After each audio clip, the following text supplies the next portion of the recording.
Introduction to Ruth. The book of Ruth is an intimate love story written down around 1000 BC. The book is named after Ruth, a young woman from Moab, a country east across the Jordan River from Israel.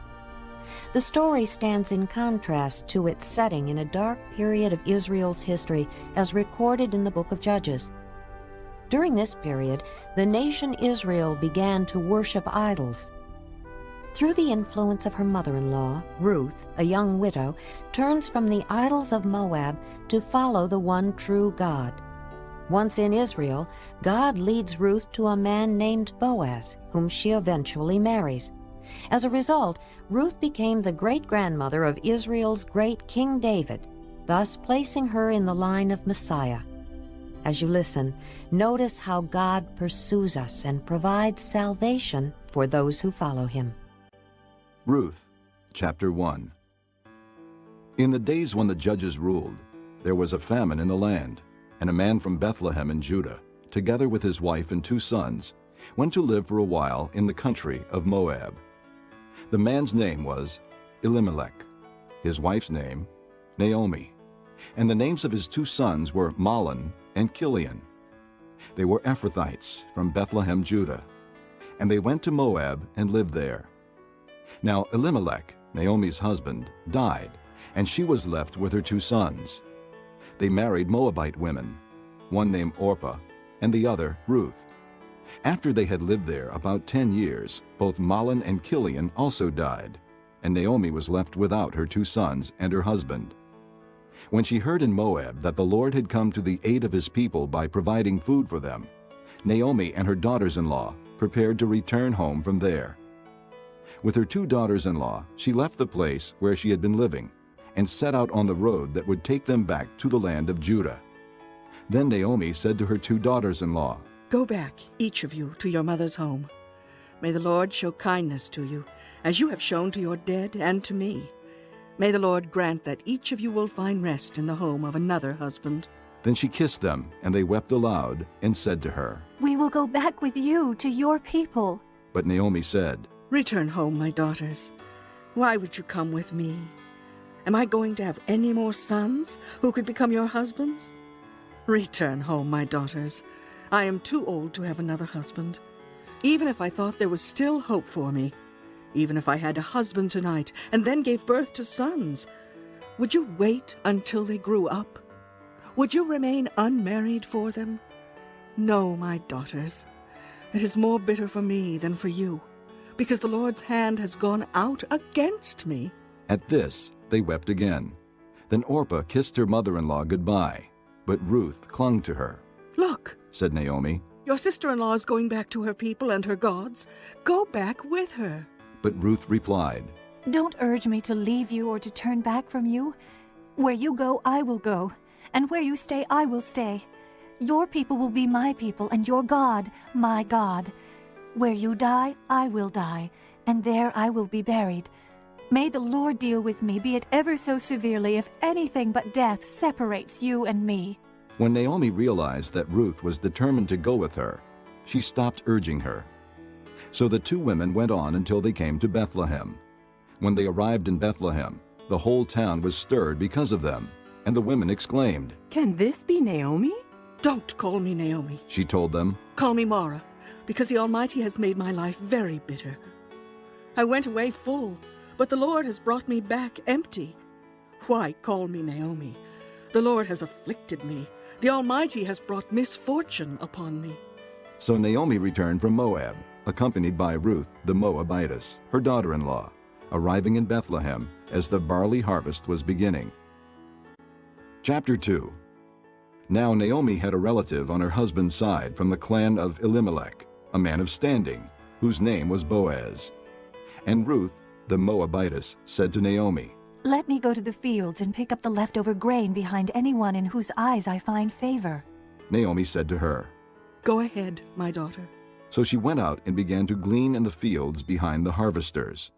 As it turned out, she found herself working in a field belonging to Boaz, who was from the clan of Elimelech. Just then Boaz arrived from Bethlehem and greeted the harvesters. "The Lord be with you." "The Lord bless you." They called back. Boaz asked the foreman of his harvesters. Whose young woman is that? The foreman replied, She is the Moabitess, who came back from Moab with Naomi.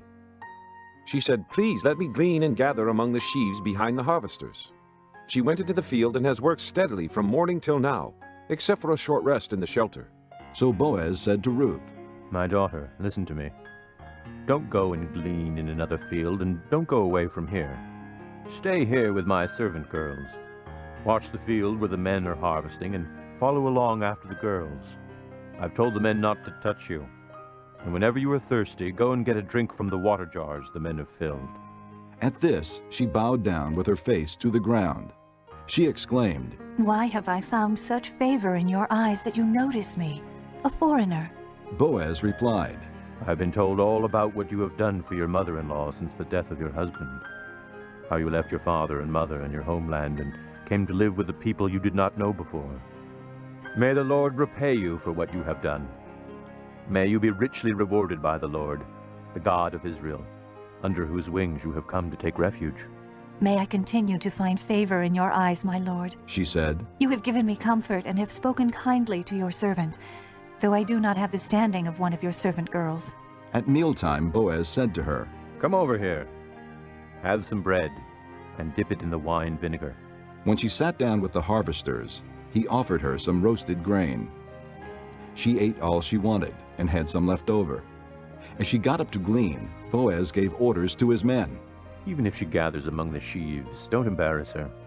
Rather, pull out some stalks for her from the bundles and leave them for her to pick up, and don't rebuke her. So Ruth gleaned in the field until evening.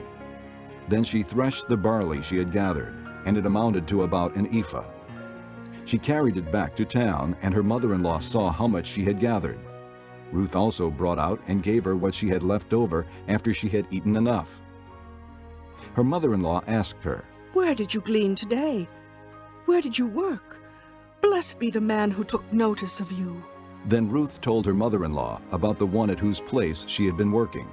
The name of the man I worked with today is Boaz. She said. The Lord bless him. Naomi said to her daughter-in-law. He has not stopped showing his kindness to the living and the dead. She added, That man is our close relative. He is one of our kinsman redeemers. Then Ruth the Moabitess said, He even said to me, Stay with my workers until they finish harvesting all my grain.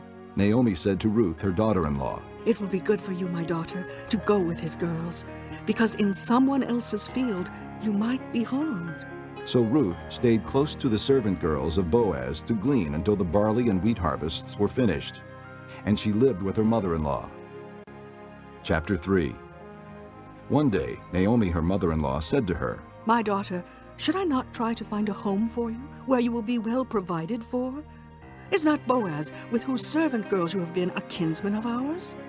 Tonight he will be winnowing barley on the threshing floor. Wash and perfume yourself, and put on your best clothes. Then go down to the threshing floor, but don't let him know you are there until he has finished eating and drinking. When he lies down, note the place where he is lying. Then go and uncover his feet and lie down. He will tell you what to do. I will do whatever you say. Ruth answered. So she went down to the threshing floor and did everything her mother-in-law told her to do. When Boaz had finished eating and drinking and was in good spirits, he went over to lie down at the far end of the grain pile. Ruth approached quietly, uncovered his feet, and lay down. In the middle of the night, something startled the man, and he turned and discovered a woman lying at his feet. Who are you? He asked. I am your servant, Ruth. She said. Spread the corner of your garment over me, since you are a kinsman redeemer. The Lord bless you, my daughter. He replied. This kindness is greater than that which you showed earlier. You have not run after the younger men, whether rich or poor. And now, my daughter, don't be afraid. I will do for you all you ask. All my fellow townsmen know that you are a woman of noble character. Although it is true that I am near of kin, there is a kinsman redeemer nearer than I. Stay here for the night, and in the morning if he wants to redeem, good, let him redeem. But if he is not willing, as surely as the Lord lives, I will do it. Lie here until morning. So she lay at his feet until morning, but got up before anyone could be recognized. And he said, Don't let it be known that a woman came to the threshing floor. He also said, Bring me the shawl you are wearing and hold it out. When she did so, he poured into it 6 measures of barley and put it on her. Then he went back to town. When Ruth came to her mother-in-law, Naomi asked, "How did it go, my daughter?" Then she told her everything Boaz had done for her, and added, He gave me these 6 measures of barley, saying, Don't go back to your mother-in-law empty-handed. Then Naomi said, "Wait, my daughter, until you find out what happens, for the man will not rest until the matter is settled today." Chapter 4. Meanwhile Boaz went up to the town gate and sat there. When the kinsman redeemer he had mentioned came along, Boaz said, Come over here, my friend, and sit down. So he went over and sat down. Boaz took 10 of the elders of the town and said, Sit here. and they did so. Then he said to the kinsman redeemer, Naomi, who has come back from Moab, is selling the piece of land that belonged to our brother Elimelech.